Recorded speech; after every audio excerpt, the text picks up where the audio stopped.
Welcome back to Uncensored. The clock is ticking tonight on Israel's truce in Gaza. As many debate whether the ceasefire should be made permanent, others argue that Israel must be allowed to finish the job of eradicating Hamas. I'm now joined by Professor Alan Dershowitz, author of War Against the Jews, How to End Hamas Barbarism. And to debate him, the Palestinian-American columnist Omar Badдар. Well, welcome to both of you.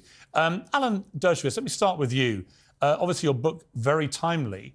I've spoken a lot in the last couple of months of the moral quandary I feel about what is going on in Gaza. I have no moral quandary about what happened on October the 7th.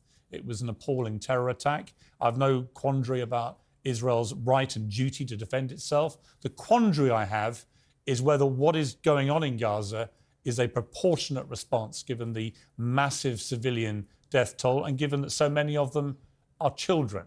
Do you understand that moral quandary, and what is your response to it? I fully understand it, and I blame it 100% on Hamas, which uses children as human shields. It has a strategy. Its supporters call it the CNN strategy.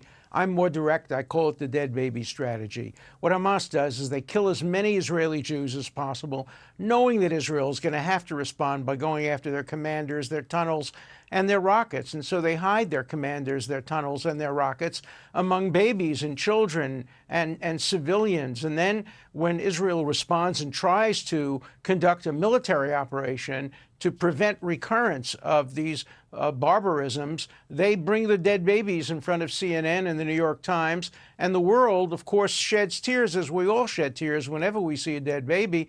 And the world turns against Israel. And then Hamas does it again and again and again. It's been doing it for 20 years with great success because the media plays into it. So there is a great moral quandary. But, you know, if I were to rob a bank and hold you, Pierce, as a hostage, and then start shooting and the police in an attempt to stop me from shooting, or accidentally to shoot and kill you, under British law, under American law, under Sharia law, the responsible person is not the person whose bullet killed the hostage. It's the hostage taker who's guilty of murder. Okay. So, yes, there's a moral conundrum, but Hamas is responsible for causing it. Okay.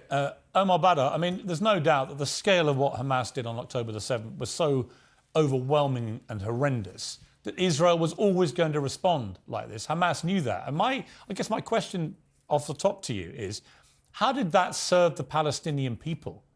How does what Hamas did and the scale that it did it, knowing what the response would be, knowing thousands of innocent Palestinians would die very quickly as a consequence, as well as people in Israel, how did that help the Palestinian people? I think there's a bigger question here as far as context is concerned, which is that the single biggest terrorist organization in all of Palestine and Israel is known as the Israeli government. And the military wing of this terrorist organization, which is Orwellianly named the Defense Forces of Israel, has engaged in massive war crimes for decade after decade against Palestinians, engaging in the mass killing of Palestinian civilians, in land theft, in denial of water. I mean, just the list of atrocities goes on and on and on.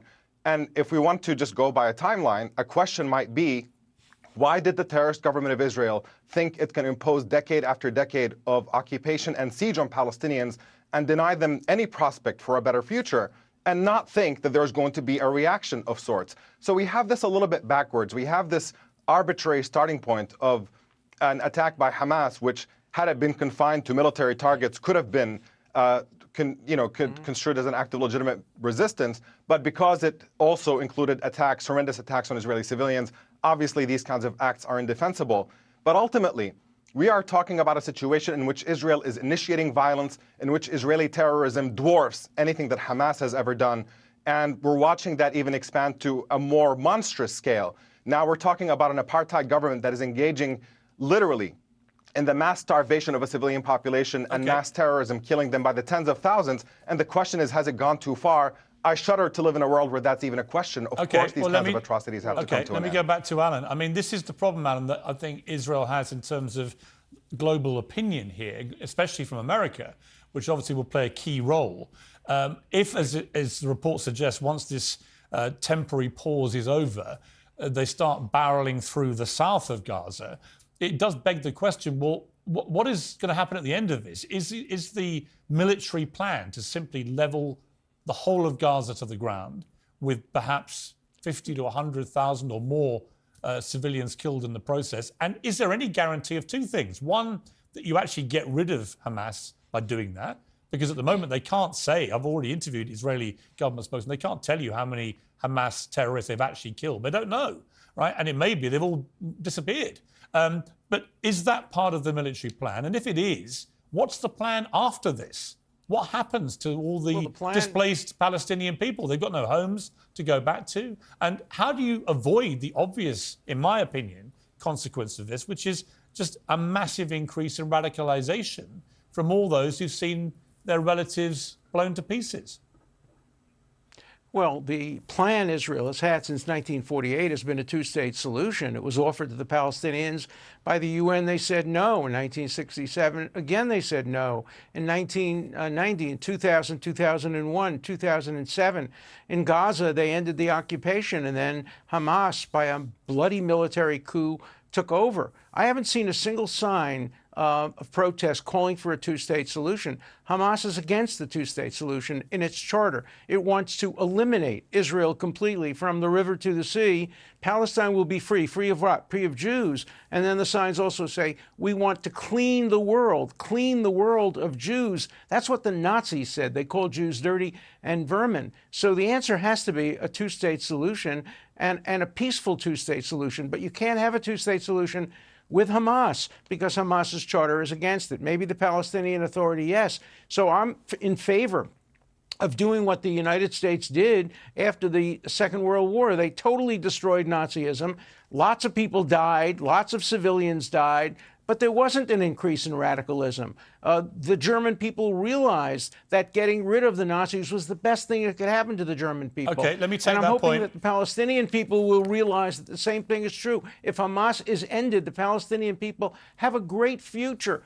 Gaza can be Singapore in the Mediterranean instead of a place where terrorism thrives instead of feeding hungry people. Omar, I mean, do you believe there's any future for Gaza that involves Hamas at this stage? I think that's unavoidable. I mean, honestly, just the onslaught of untruths from Alan Dershowitz. I mean, the only person who has less regard for truth than Donald Trump is perhaps Dershowitz, and it's hard to know where to begin to respond to all of this. Let me just say, let me just say, yeah, well, I'm willing to back it up with actual facts. So here we go. Well, first of all, on the question of Palestinian human shields, what did I say that was wrong? Let me point it all out to you. Here, listen up.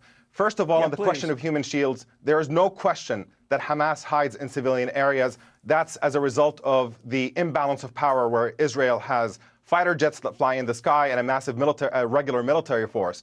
But the issue of human shields, the definition of human shields is holding civilians against their will and putting them in front of you in combat to deter enemy fire.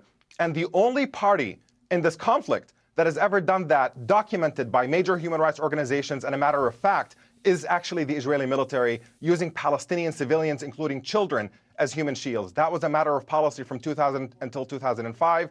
The Israeli Supreme Court said that has to come to an end in 2005.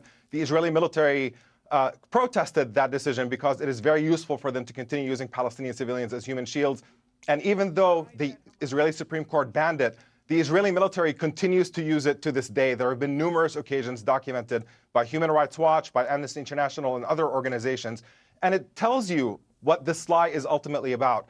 Because if it is true that Palestinian militants do not care about the lives of Palestinian children, then what is the point of the Israeli military using Palestinian children as human shields when they are in these confrontations? So that is simply a lie. They don't use them. That's a lie. They just don't use them. It is gaslighting to blame Palestinians for their own deaths. Okay, let me get a final quick response, please, Alan. A quick response, Alan.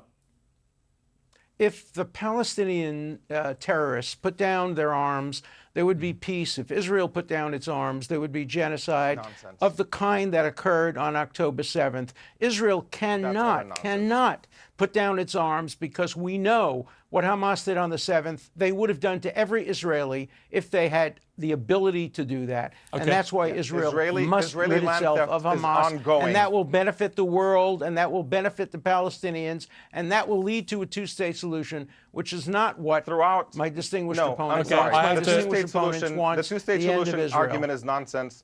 Throughout the entire so-called peace process, when Israel was pretending to be engaged in a peace process, support for Palestinian violence simply disappeared.